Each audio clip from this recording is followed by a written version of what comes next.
Today's episode is brought to you by No Thanks to You. And yes, I am slowly reading Scud, but like I said, the book is the size of a fucking Bible. Gonna be a while. So yes, shout out to The Fly Attractor. I'm still working on it. I'm also working on the new issue of Lost Anarchy. Comes out October 28th. It's our tribute to Omen Damien Troy from Ooze from Omen. Yes, that Omen. Rest in peace. You rock. Like,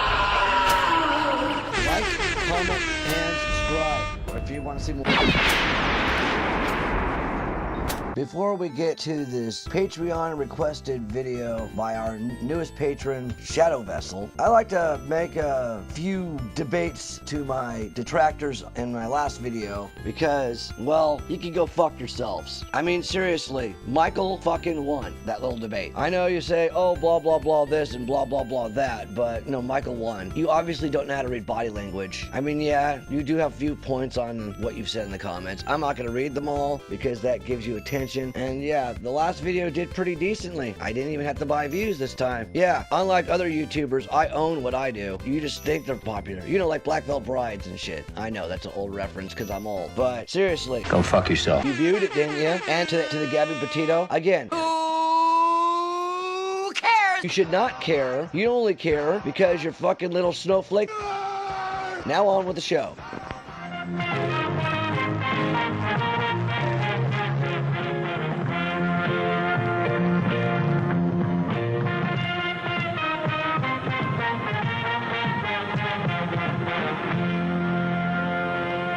We're here with ShadowVessel, a YouTuber and all-around crazy motherfucker from Louisiana. I fucking move house trailers for a living. I mean, but money's good. It's a lot of freedom that a lot of other people don't get in their job. It kills my body because, face it, I'm getting a little old for it, but keeps me in great shape at the same time. After all, you're hip, you're cool, you're 45. Yeah, and so, I don't know, it's just, I guess I'm just one of those emotionally stunted 40-somethings that fucking Brie Larson loves to talk about. But, right? yeah. I fucking hate that bitch. Really sucks that reviews matter, but reviews matter. What kills me is that I loved her in 21 Jump Street. You lied to But what do you expect, dude? Remember in the early 2000s when they had all these like teen pop sensation bitches? She was one of those. And she was also homeschooled. Really, you guys? I'm gonna be homeschooled. I've always said, never trust the homeschooled. Unless you're homeschooled, so I apologize. No, I'm not. Yeah. Matter of fact, I never stayed at school for more than 4 years growing up. So I moved around and, yeah, I was one of those guys.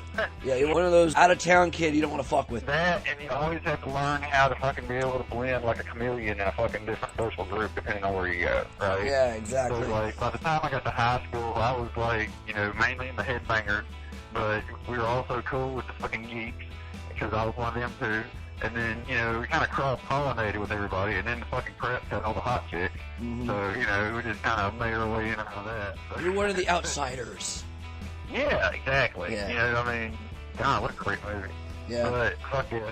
Well, what's really funny about that movie, I think, is it was like a pushing off point for a lot of those actors, right? Like, C. Thomas Howell, Patrick Swayze, fucking Ralph fucking Macchio, right?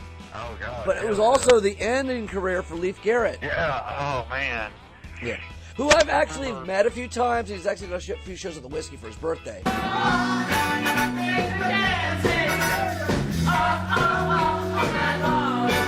But what's funny is, like I said, I met him once on Melrose, back when I was still new to the scene, we'll say.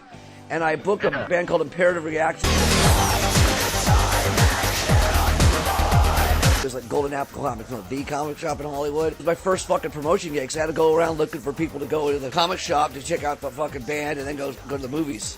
It was for a movie, right? Outside the Hollywood system, they're movies without all the glitz and glamour of Hollywood. You show me one independent film that isn't about gay cowboys eating pudding. Across the street at Headline Records was Leif Garrett, strung out of his fucking mind, dressed like a fucking hippie. Probably a week after I saw the Behind the Music. I was gonna be a rock star. I was gonna be Mick Jagger, I was gonna be Robert Plant, but that's not the way it went. He just fell off the face of the earth. At the time, he had a band called Godspeed. To the season, like falling out of love. And, yeah. And it was true. He actually had Daisy Berkowitz from fucking Marilyn Manson, who was also a jack-off Jill. So I have Honey Lauren. She played one of the vampire brides in fucking Bram Stoker's Dracula. Leave this place, no! And she's wearing this backless outfit, shows her butt crack. Hey, so you're the star of the movie. Can you turn around, please? Very nice. Before I continue, let's bring on today's sponsor. No thanks to you. Yep, no thanks to you. We don't get any fucking hype, anything that really matters. And off topic, but still on topic. You know what I think is the funniest lineup I've ever seen for a show? Monty Pittman. Holy Grail. Nice time. And then they go up to Mikey, owner of the Whiskey and the Rainbow, and I go, did you just do that to fuck with me?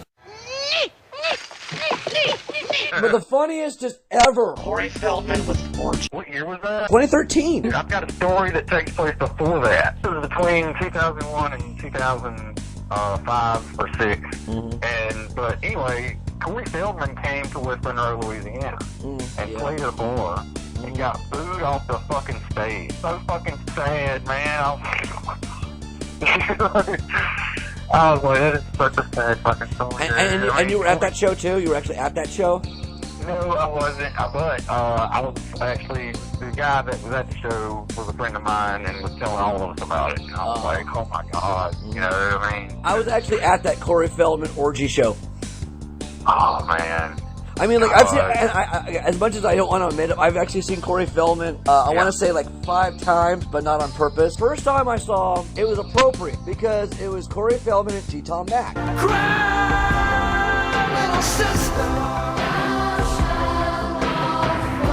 The other 3 times is when he tried to make that comeback, tried to do that whole, like, tour with him and his Angels, and he did 3 nights, and my chick wanted to go for ironic reasons.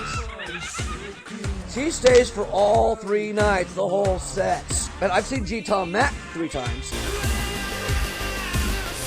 First time I saw G-Tom Mac was at the Viper Room for, ironically, ready for this? A Lost Boys 2 launch party. Corey Feldman wasn't there. This was like the anti-party, because instead it was Corey Haim's party. And this is a week before Corey Haim died. So I actually met Corey Haim before he died. Yeah, I hung out with Corey. And this is when I was with my burlesque girlfriend and shit, and Corey Haim's all fondling her and shit, and also my friend Meddleton Oz. Yeah. I'd go into detail, but you know, I'm just basically just trolling all of you anyway, so whatever. I'd say special thanks to people, but I gotta go on Sub Pals and YT Pals just to try to get 100 views on here, because the algorithm could... Coming soon to both Lost Anarchy magazine and the WatchMojo channels. We got some badass graphic novel reviews. Hell. It's about time. Check out our Patreon. Linked in the description is your channel. Shout out to our patron, Count MoriVond, my homie from the Rainbow. I'm not gonna say what he does, but this guy is badass. Check out his channel. He does a lot of stuff on satanic poetry and other satanic Bible studies. And also a shout out to one of our other newer patrons, Janitor Jakes. I've been a fan of his for years, and talk about nostalgia, huh? And of course, shout out to our usual patrons, Ryan Zacher and the Fly Attractor.